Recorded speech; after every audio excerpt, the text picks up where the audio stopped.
And I think for the first time, to be honest, Nosy, I was like, when I came across you on Instagram, I was like, conversational strategist. I'm like, hey, this is big English. I heard it first from you. And I was like, I'm interested. So please feel free to engage with her on Instagram, like, follow, share, subscribe. And from myself, say Yali alumni. And all forth, you can check her profile and bio. It is in your packs. So please let me give it over to her by you standing up, please, and giving her a warm round of applause. Nozipho, Tshabalala. Thank you, thank you, thank you. I hope I'm audible. Otherwise, I'm going to end up stealing that microphone. Are we good? Okay, fantastic. We have an hour together. And I want to say in this hour, everything is permissible. You can ask me about everything. I'm going to spend a little bit of time talking about my business, because I think there are many of you here who probably are entrepreneurs or aspiring entrepreneurs who are also trying to build maybe a similar business. Sometimes it's not a similar business, but it's a similar business model. You want to build something niche, but you want to make sure that you're operating in the global space. I always tell my team that we operate in dollars, and that's where we want to be, right? And so if you want to be in a dollar-denominated market, this is what I'm going to be telling you about. But I'm more than just an entrepreneur. I'm a wife. I'm a mother. I'm a sister. And I am a big sister to some people who don't want to be little sisters and brothers, but forcefully anyway, they will become little sisters and brothers. And so I want you to feel free to ask me about absolutely everything and anything. I'm going to spend about maybe 20 minutes, Dombe, maybe keep me true to the time. It's 1:45 now, maybe at 5 past, just going through the presentation that I prepared for you. And then I want us just to have a real conversation. Is that okay? Are we good with that? And I'm seeing some familiar faces. People I've taught and mentored many years ago. So that's really, really exciting for me to hear that. We've upped the temperature. So if it starts feeling too hot, please let us know and we can bring it down just a little bit. So I want to tell you a story today about how do you go about building a global niche business, which, if you look at it, doesn't make sense, right? Because niche is supposed to be small. Niche is supposed to be lean. Niche is not about being big. So how does something niche go global, right? Because when we think about global, we think, oh, you can start as an entrepreneur with a small business, and the small business must become a medium-sized business, and then the medium-sized business must become a big business. That I would get a call from the United Nations World Bank saying, we want what you do. I'm going to tell you a story about doing more than just daring, more than just dreaming, and actually doing. Because here's the thing, hard work has gotten a bad rep. And I'm going to call you guys out on this, especially all of you who are much younger than me. I'm a soft life. My brother at the back, I'm going to keep trying to translate for you. Ne? You guys love the soft life. And I'm here to also be a reality check, to say that if you're going to be distinguished, it is going to take nothing else but work. So the do part is a step you can't skip, right? There is no world where you build something global without actually doing the work, right? So you get the opportunity to do the work and the client calls you. And now client, and the last piece of the puzzle is you've got to deliver. And the delivering is the thing that not only gets you the first call, it gets you the second call and the third call and the calls that keep you a global business. Because let's just be clear, you're not a global business because you've done one piece of work in Zimbabwe. Let's just be clear, right? It's about sustaining that business, right? So those are the things I'm going to talk about. I'm going to some popular things. You're not going to like me in some moments, but that's okay, right? So let me press up there. So here's the first story I want to tell you about. It's the story about daring to dream. That's a picture of me working at CNBC Africa just before I made the leap to become an entrepreneur. But I want to take you to the beginning, my very humble beginnings, actually. Many of you might know my story. I come very poor. Don't do poverty parading, which is, oh, look how poor I was. But the more poor you were, the more inspirational your story. No, we don't do poverty parading. It's just the matter of what it was. I come from a very poor background. I was raised by a street vendor. My mother was the person on the side of the road selling food and cigarettes and sweets. That's how I got through school. My father was not educated either. My parents both had standard 8. At that time, they called it a junior certificate or JC. Okay, you're talking about JC. That's what it meant grade 10. And so my father was a factory worker, and so he used to work in the factories and in shoe factories in particular. And there was a time in South Africa where the textile industry collapsed. And as a result, all of the shoe factories closed. And so my father found himself out of work and became a security guard. And so I was raised by a street vendor and a security guard. And we didn't have much.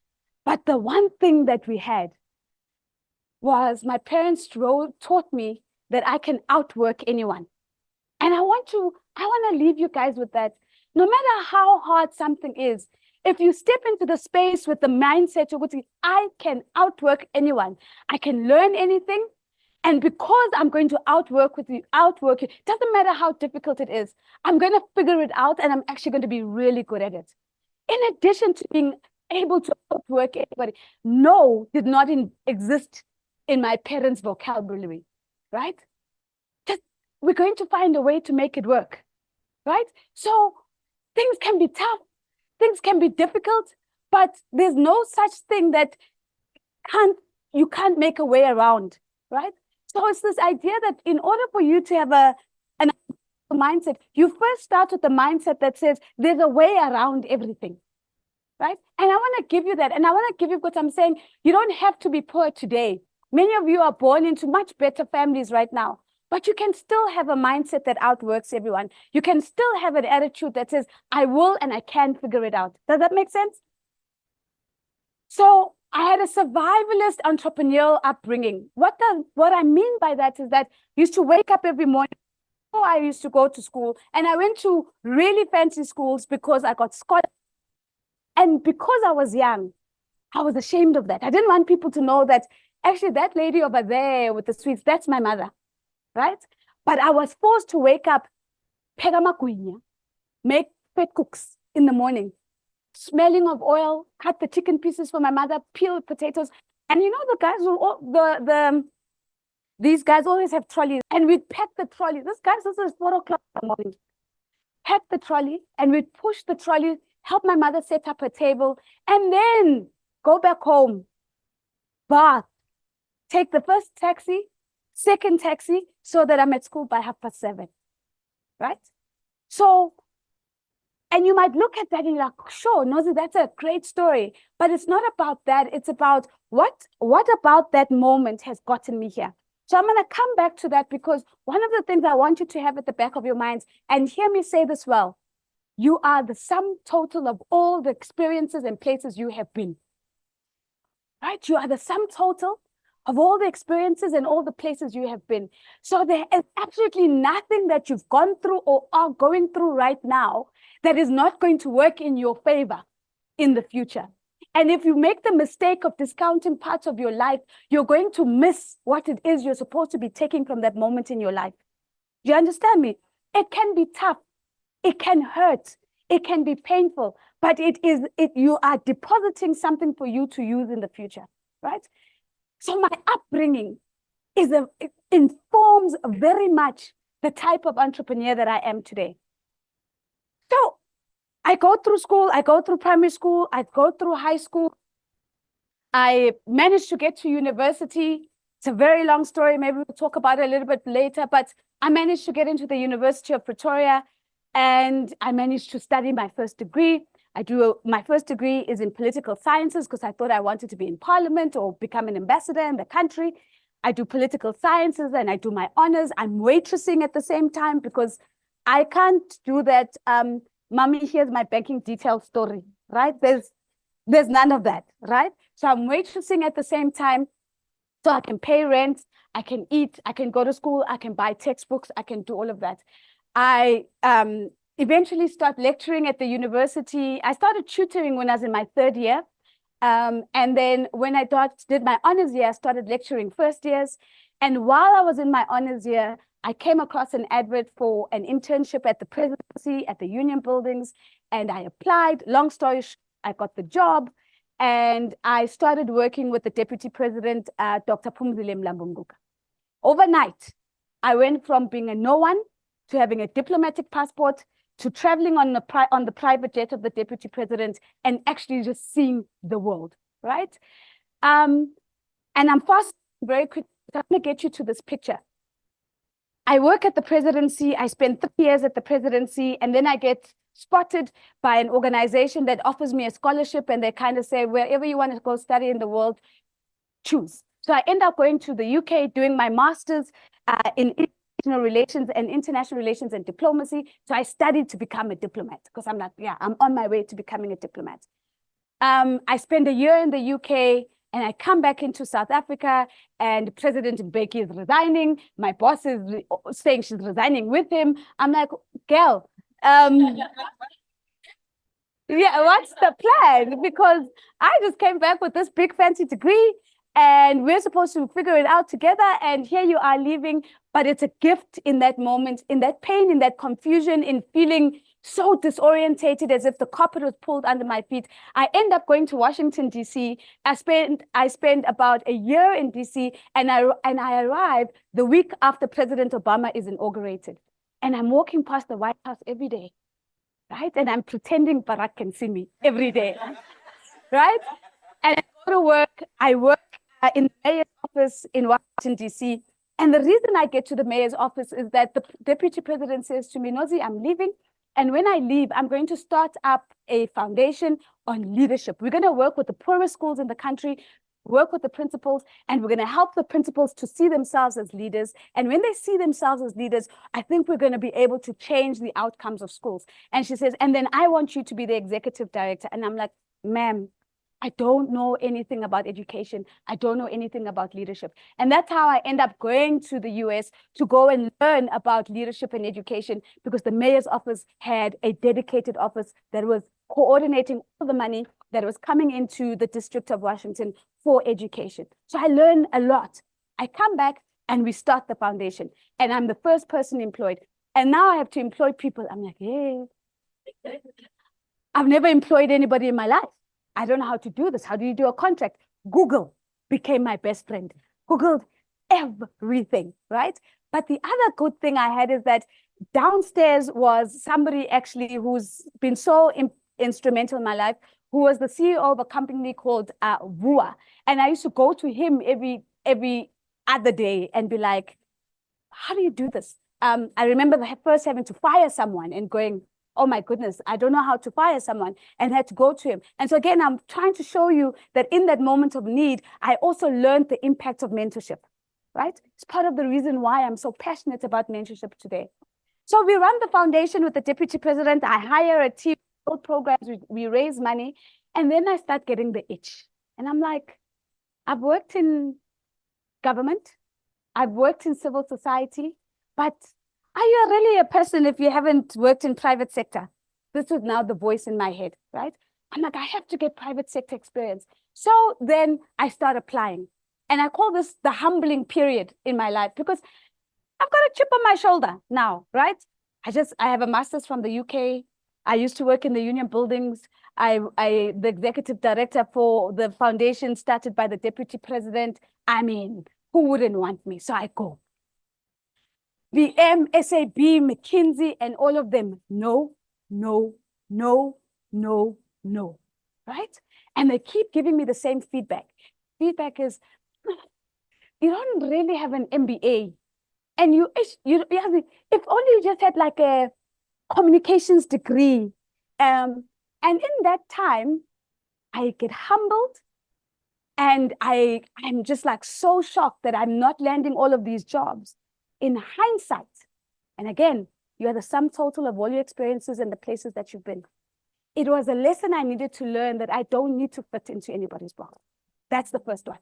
And as an entrepreneur, You are supposed to be looking outside the box in the first instance, right? So that's the first thing. And the second thing is that humility is important. You are not going to make it building anything if you're not humble, because with humility comes the ability to listen, to get feedback, to learn from your clients. And that's how you grow a business. So I needed that knockdown, right? I didn't like it at the time. I was embarrassed at the time. And then eventually, the chairman of Tata, Indian conglomerate company, the fifth biggest conglomerate in the world, and you guys probably know Tata for the cars. So quick Tata case study. They're not only in cars, they build hotels, they do leather, they do water, they do electricity, they do ICT. They are bigger than the Coca-Cola and Google brands combined in the world because of what they do, right? So I get approached by the chairman of Tata, and he says, and the reason he approaches me, by the way, is because I had managed to raise a couple of million from him for the foundation. And I want you to also interconnected dots, right? So, and I'll talk about it because one of the things for one of you here wants to be a moderator in the future or conversation strategist, every stage is basically an interview with your next client. So it doesn't matter who you're engaging with. You always treat that engagement. I don't know who all of you will be or who all of you are, but I have to treat even this moment right here as if my future clients are sitting in this room, right? So he says to me, Nozi, I remember you raised money from us. We've never given anybody that much money. If you, and I hear that you're looking for a job, we don't have a job for you, but you can come and work here for a month and you can decide what job title you want, and you can be anything you want in our company, because we're not going to let a person like you walk around without a job. And I thought, okay, that's interesting. So I went and I joined Tata, and I spent a month. And in that month, I realized two things. Their branding strategy was crap. Their communication strategy was crap. And they were busy buying Jaguar Land Rover.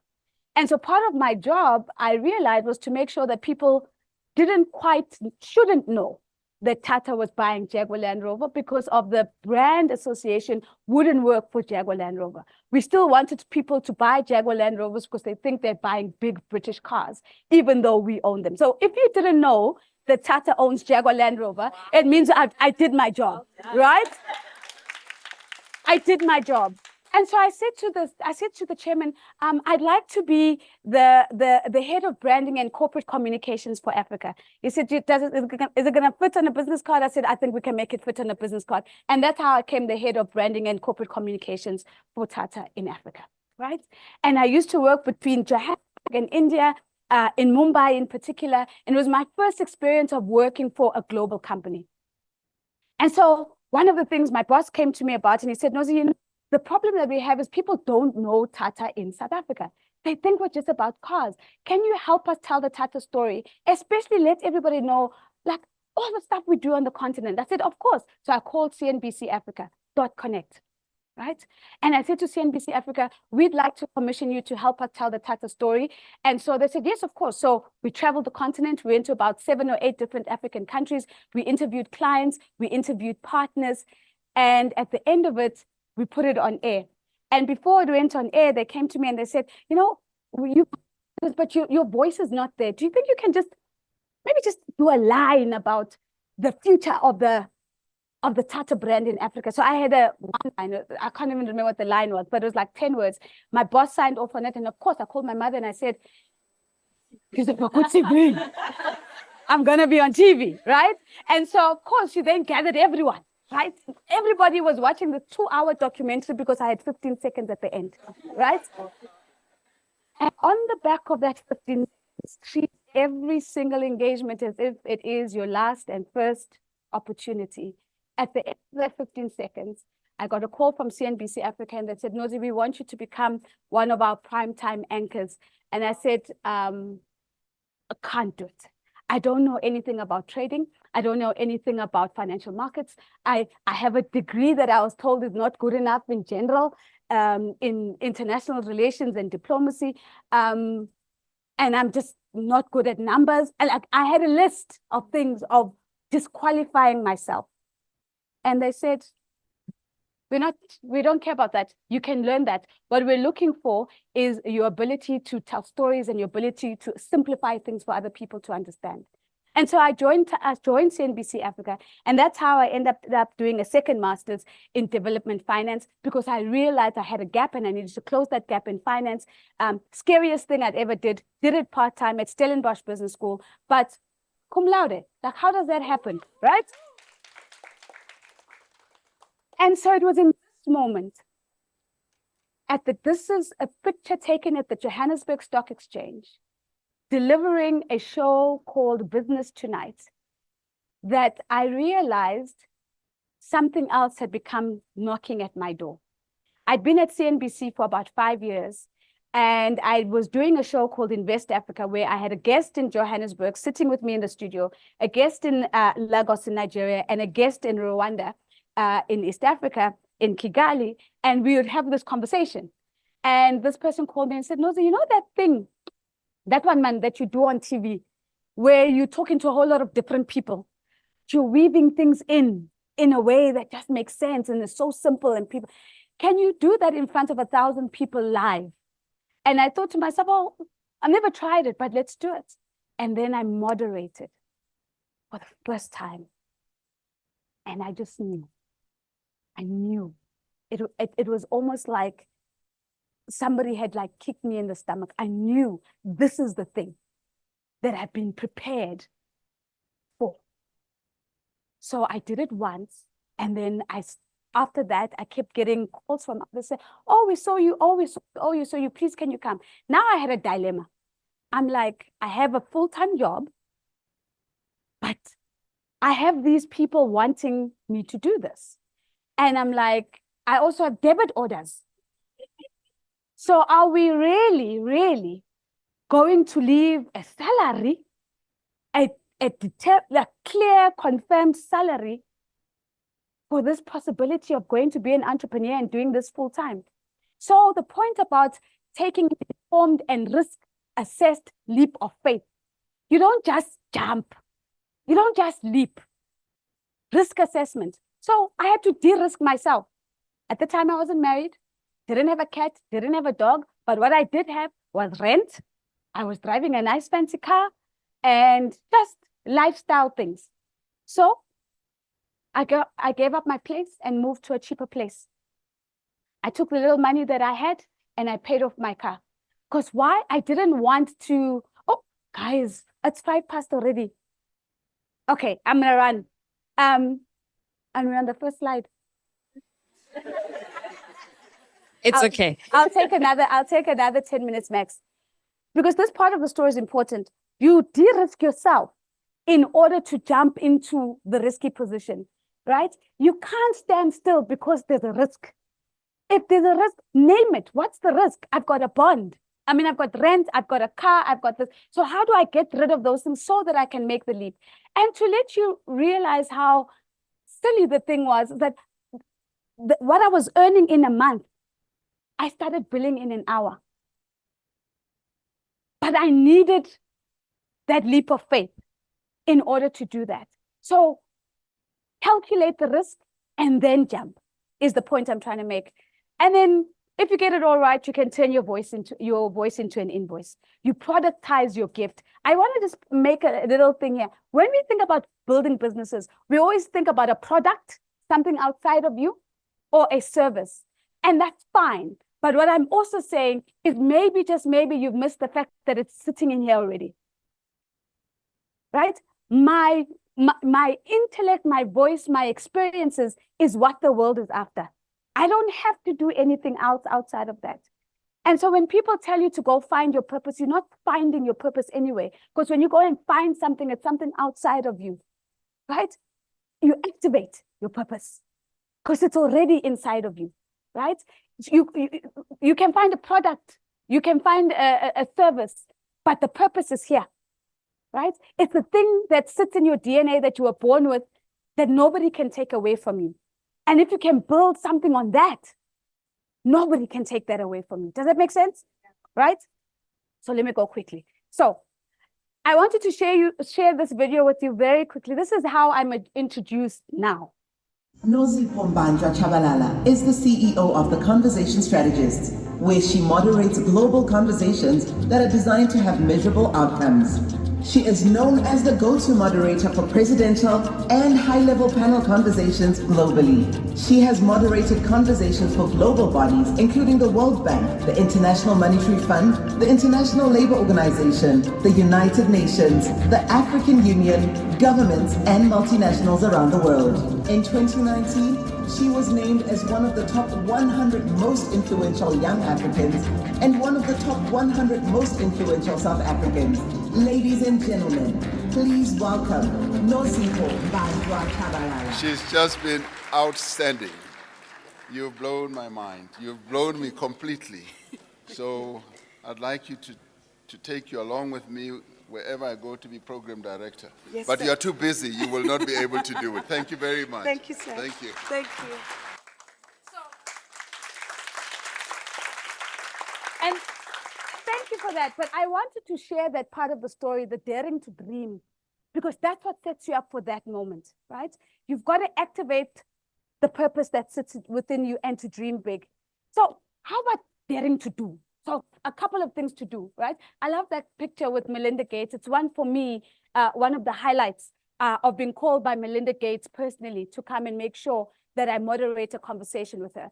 Today, our company says that we work with smart people. We help them to have simple conversations, and we make the world a better place. I want to pause here a little bit on doing. So you've dreamed something, it's really moved you, and now you have the opportunity to actually build something. Break it down.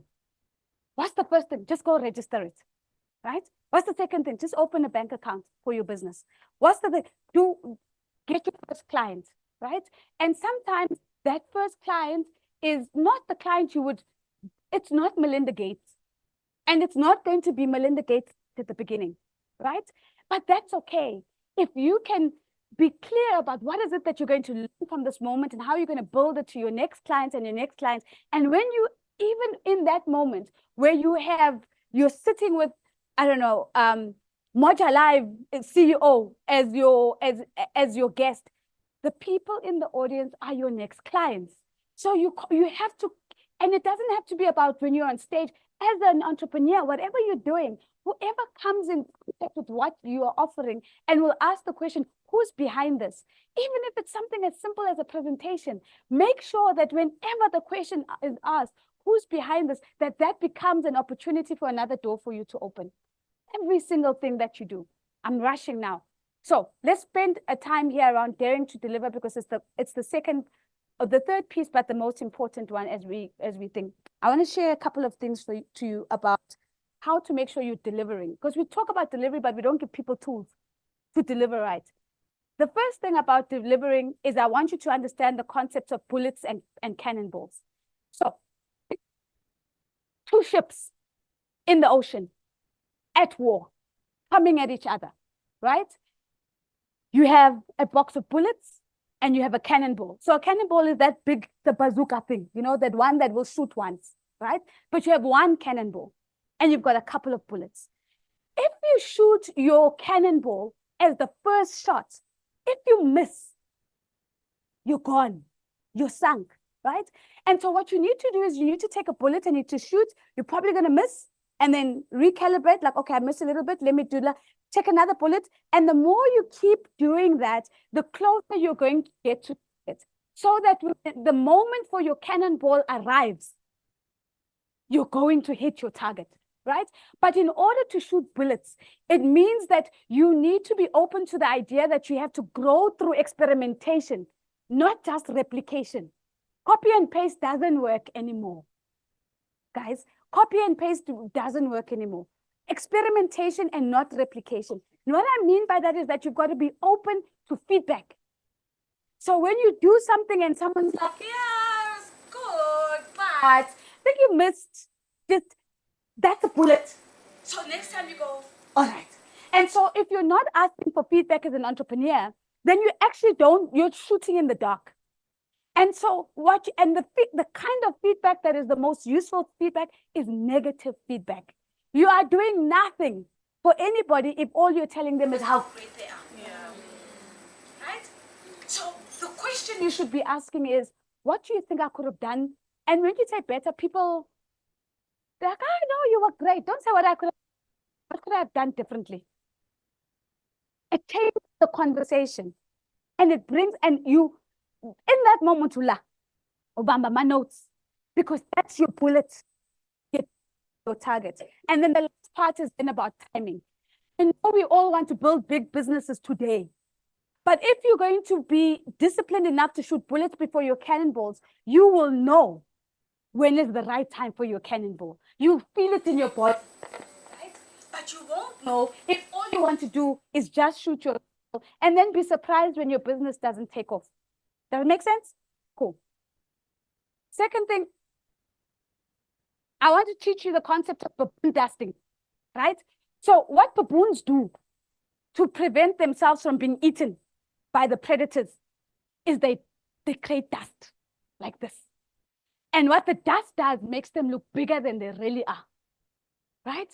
So don't fake it till you make it. I hate that, right? We don't fake it. We baboon dust it while we build it, right? And what I mean by this is show up as if you were bigger already. Does that make sense? So if I'm building a niche business, niche because I want to keep it lean. I want to make sure that the people I hire are the people I need. Because sometimes we think building a business is about just hiring people and that bigness is measured by the number of people who work for you. That's not what bigness is. Bigness is about the bigness of your impact, right? So people will sometimes say, oh, so how many people work for you? We're small. I don't know how many people it is, right? No, we're a very small team, right? Because people are wired to think that, oh, if you say there's only 4 of you in the team, then you can't do a World Bank job. Because a World Bank job needs a team that has 10, 20 people working, right? So we show up as if we're already big. And that is shown in the unexpected excellence that we deliver with. From the content to the preparation, the meetings with the clients before, even the way our quotes look, and then in the moment of delivery, you will not catch me dead looking like my audience members. You must make sure that if you're going to be standing in the front, kuyabonakala ukuthi you are standing in the front, right? And so even as you go into your client environment, you walk in as if you have a 10 million rand business already. You walk in as if you're running a billion business already, right? And this is not about faking it, but it is about getting into that image and showcasing that that's what you're capable of doing. And then be clear about what you're exporting. When we talk about global businesses, we often think about we're exporting a product or we're exporting a service. In my case, I'm not only exporting this is my technology. My technology is the ability to use my intelligence to simplify things so that everybody can understand the conversation, right? That's my technology. But in addition to that, I know that I'm hired because I'm Black. I know that I'm hired because I'm a woman. I know that I'm hired because I'm African. So if I get hired, so for example, I went to something in Portugal called the Euro-Africa Investment Summit. And I got there, everybody was wearing navy, black or gray suits. And of course, it was the opportunity for me to take out my orange Ghanaian Ankara dress, right? Because I'm exporting the entire experience of me. You must be an experience. Be an experience. So that people are not only hiring for what you can deliver, but hey, if Nozi's in the front, people are going to get an experience, right? So that's the point. And then execute with mission precision.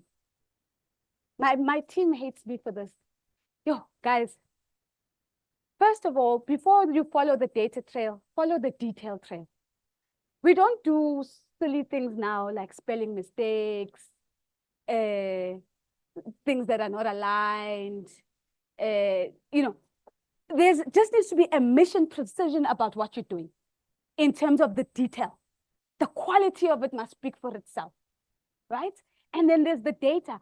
Find out and understand who's buying, who's not buying, where and how, so that you go forcefully into the areas where you are already making money and tap into the markets where you're not making money, right? Get comfortable with customer intimacy. Angisho ukuthi, right? I'm not saying, what I'm saying is close to feedback. I love that you were here. What can I do different? What did you think? How did it relate to you? Did it work for you? Did I miss something? That's intimacy, because that's the vulnerability coming in, and they see that you appreciate that. And then we've spoken about the last point, deliver as if your next client is in the room. So this is my last slide, and we can 22. So guys, individual success is great, right? It's great when you're successful and people see you successful and they go to your Instagram and they can see that you're traveling, you've got all these clients, you're doing all these big names, and you become the go-to person for this and so on. And clients will call you for that. Like, oh no, we want tried and trusted hand because we know she's successful and so on. But what will keep you in the room is building something bigger than you. Something bigger than yourself. One of the things that we are learning very quickly is that I can't be in two places at once, right? So how do you solve for that? Do you solve by replicating yourself and making sure you're creating other Noziphos? It's one way. Or do you solve by building a machine behind yourself? How many Oprahs did Oprah replicate? Yeah. So there's more than one way of growing. You can grow by replicating. You can grow by building a capability behind you. And what I mean by that is that to be able to take your name and create different products, podcasting, do a moderation, do a masterclass series, write a book, put together a movie, whatever the case may be, growth doesn't always go this way. Especially for niche businesses, where the business is dependent on you. You need to build that way. So, and that's how you open multiple income streams. And be careful that you don't confuse this with being too diluted, that you don't know where your focus area is, right? There's certain things that you must be able to say, that one doesn't fit within the scope of what we can do, right? So we will, as our business, we will moderate, we will facilitate strategy sessions as well. We will teach, because this is one of the things I love. We will write, we will create mentorship experiences for other people. But there's certain things, when you call me to come and launch, come and launch a new beer brand, I'm not the right person. You've got celebrities for that, right? So know the things that are not for you, because that's not growth, that's distraction. Know the things that are not for you, so that you can focus your energy on the things that are for you. That does make sense? So I'm done, and let's open it up. Those are our what do you call them? Our handles. Those are, we do mentorship Mondays, and also follow us on LinkedIn. We're doing the masterclass series. If you haven't seen it already, the Auditor General, who's going to be here later on today, is our next guest on Monday at 6 p.m. So hope to see you there. Absolutely amazing. Give her a round of applause. I firmly believe the best person to tell your story is the person themselves. And she has reflected, allowed us to go on a journey with her. And we have really received nuggets of wisdom. So whatever you have taken away, let's hear you. What are the questions? Show of hands. Please take a microphone by your table and ask away. Here it is. Thank you. Are you guys put the aircon? Okay. Maybe I'm talking and moving around. Yeah, I'm like, hot. It's fine. I'm good. Okay, hi, my name is Unati. You spoke about feedback, and I think that's a very important thing, especially when you're trying to grow in your career and learn and see how to improve. But I recently finished my CA articles, and with that, you have to receive a lot of feedback from a lot of people. So my question would be, how do you filter feedback so that you know what to take on as you move forward and what is not really constructive? It's a fantastic question. So if I can quickly just address that. My mother used to talk about saying that when you eat a chicken bone, You eat the meat, you leave the bones.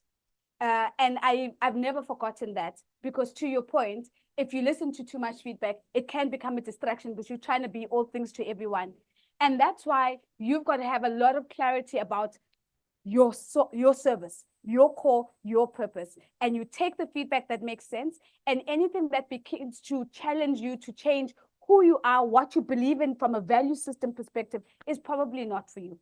And there are spaces where our beliefs should be challenged, right? So for example, if you're a person who operates with stereotypes, and when we first hear it, we're probably going to go, yeah, that's not for me, that's a bone. But here's the test. If you keep getting the same type of feedback from different people over and over and over again, there's something there, right? So first filter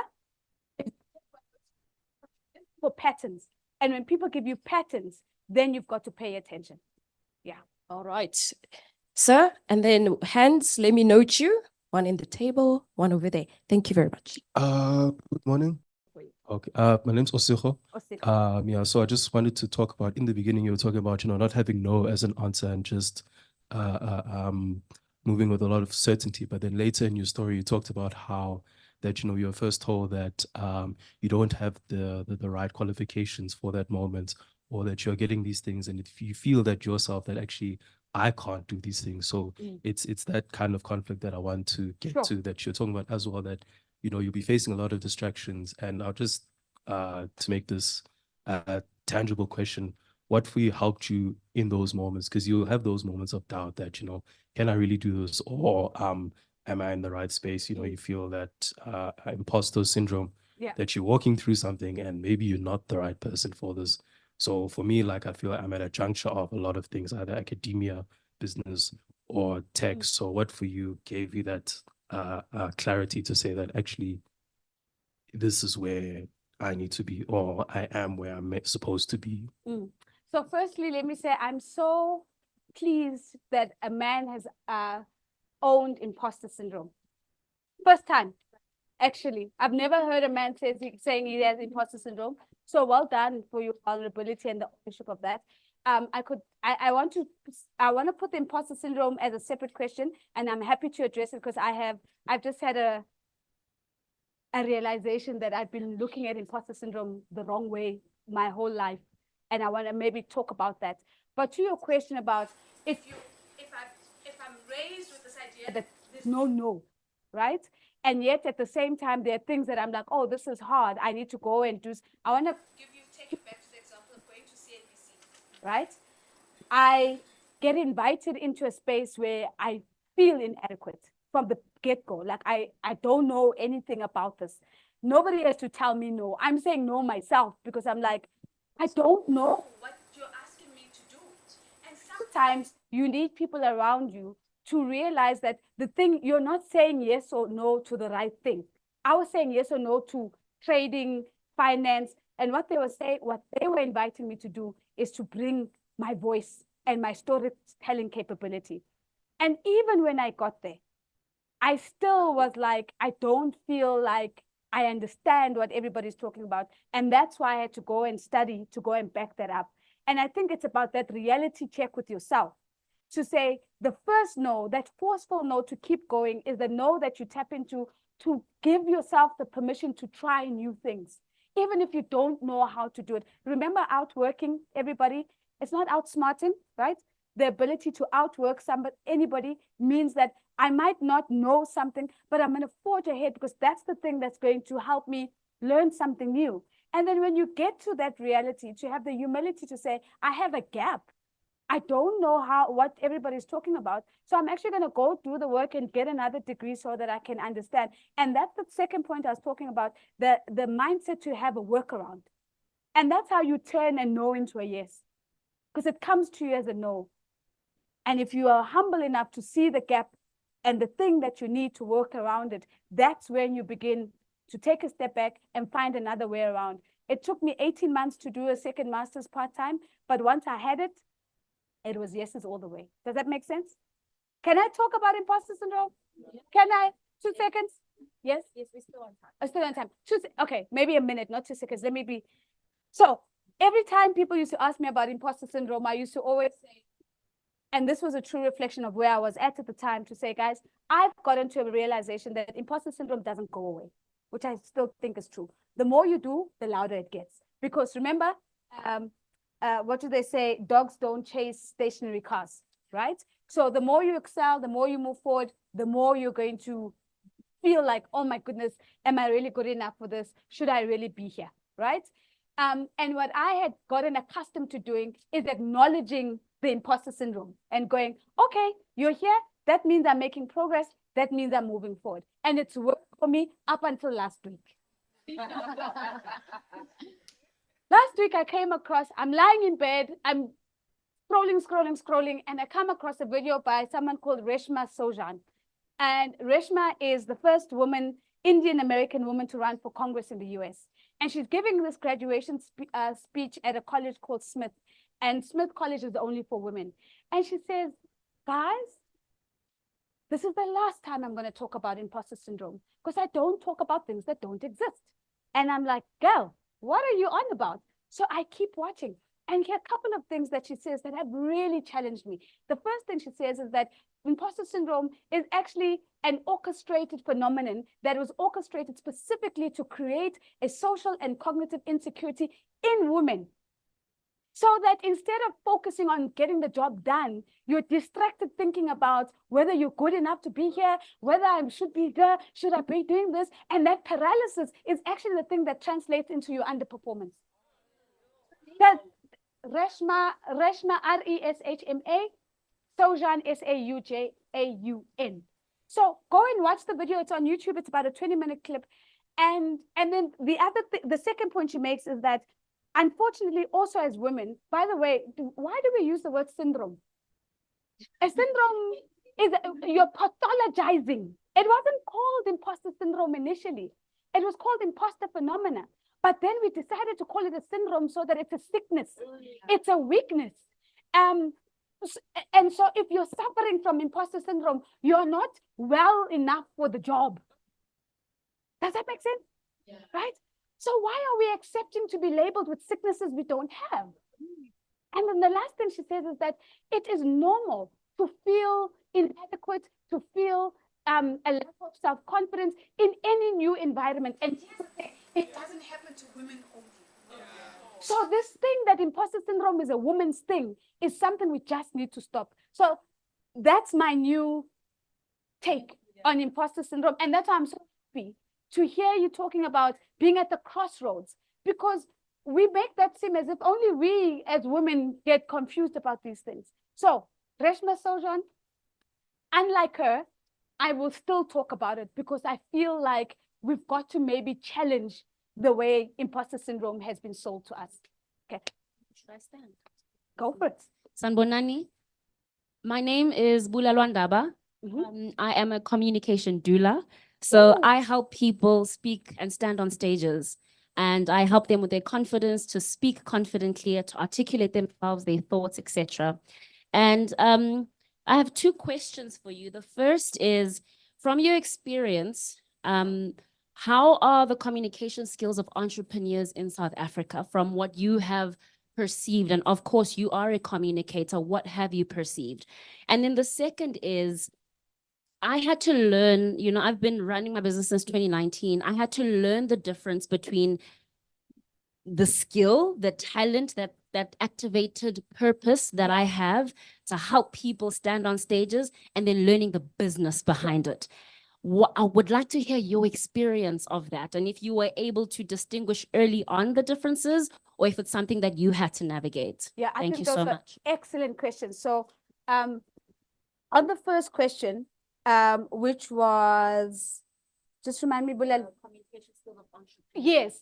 So entrepreneurs are very much like academics. So I train academics to stop talking academic speak, right? So for example, the University of Pretoria will call me to work with their professors in the economics department, because every now and then they would be invited to television to come and explain the interest rates. You know how you're watching the news and the interest rate is up, and then somebody comes and then you just like, I actually think I was actually even more confused now that this person's explained. And I think entrepreneurs are the same way. You've got to be able to speak the language of your client base. And that sometimes means lifting your head and simplifying. When I train journalists, I always say to them, if your grandmother can't understand it, then you've lost someone, right? Simplification. And so in entrepreneurs, you need to be able to simplify so that everybody gets ignited about your product or your service. You can't be so passionate about your thing that you create a gate around that other people can't access, right? So that's the first one. And then the idea of being the business versus working on the business. It comes back to bullets and cannonballs. You learn through experimentation, because we start off thinking we're selling yourself, right? And then it's like, oh, it's all about me. It's all about me. And then you realize that actually you're also building a business at the same time. And you're not going to get to that realization until you're confronted with something. So let me give you an example. Maybe what I call a luck event, right? We talk about return on investment and return on equity. I also think there's something called return on luck. It's a concept from Jim Collins. And this basic idea that we have bad luck and we have good luck. And depending on how you show up in those luck moments, you can either turn that into a return or not, right? So one of the luck events that happened for us was COVID. And I know that sounds weird, but it was an absolute luck event, because before COVID, if I got invited to come to the World Bank to do the spring meetings, it means that the entire week is out, because I have to fly 16 hours. I have to arrive the day before to have meetings with the team. I have to deliver the thing for maybe 2 days, maybe 3 days. I have to fly back. That whole week is gone, right? And then COVID happened. Then I could wake up, log on, deal with my clients in India in the morning as they're waking up. And then midday, I'm in Africa and Europe, London clients, Ghanaian, Nigerian, South African clients. And then at 8 p.m. as my US clients are in the middle of their day, or even at 4 p.m. as they're waking up, I could take client meetings there. And I realized that moment of confrontation, I had to then build a system behind me, because I couldn't cope with the volume of what was coming in. So my luck event forced me to realize that there's a distinction between 3 things: being the business, working in the business, and working on the business. Those are 3 different things.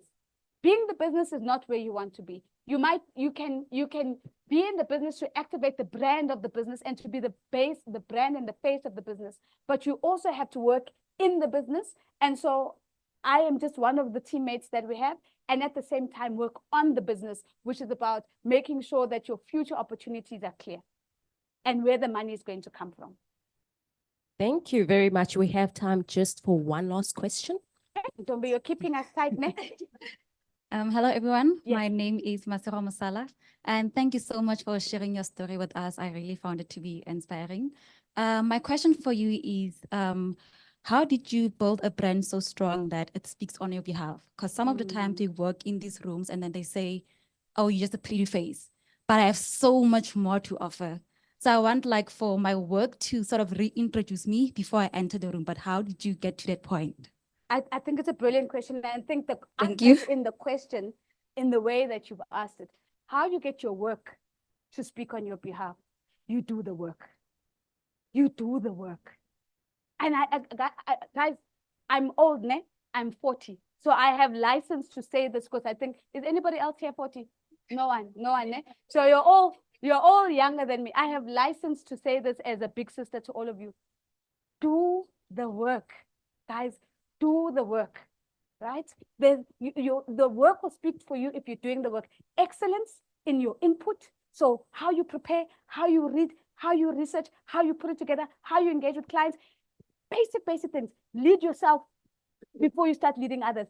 Always on time, always prepared, always with your hand up, always speaking. And then the last thing, don't ever think that you have a personal brand and a professional brand. You are one person, right? So it is you, the same one, guys. Oh, now you start something. You see, and I'm going to be very quick on this one. I have younger sisters, and I say to my sister, when you are not in the room and someone's trying to remember you, and they say, which Bulelo man, which one? Hi man, you know that girl man, which one?